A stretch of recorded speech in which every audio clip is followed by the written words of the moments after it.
अस्सलाम वालेकुम। आज हम मटन कढ़ाई बनाने जा रहे हैं। तो मटन मैंने 1.5 किलो लिया है। इसको बॉईल कर लेंगे।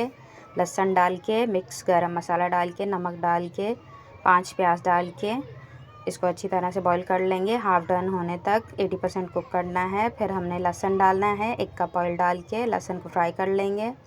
फिर जो हमने मटन को बॉईल करके रखा है उसको भी फ्राई कर लेंगे। 2 से 3 मिनट हमने फ्राई करना है। फिर 1 किलो टमाटरों को हल्का सा अलग पैन में नरम कर लेंगे। और ये मिक्स में हमने मसाला लिया है, कुटी हुई मिर्चें, पिसी हुई मिर्चें, ज़ीरा और हल्दी और 2 चम्मच कढ़ाई मसाला।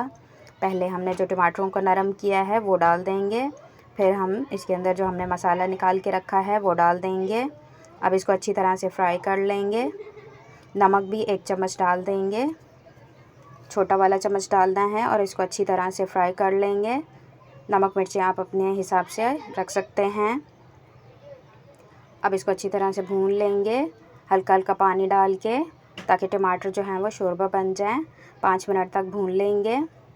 और अब हम हरी मिर्च डाल के इसको 1 प्याली पानी डाल के दम के लिए छोड़ देंगे 10 मिनट के लिए, ताकि हमारा मसाला हल्का सा शोरबा बन जाए टमाटर वगैरह का।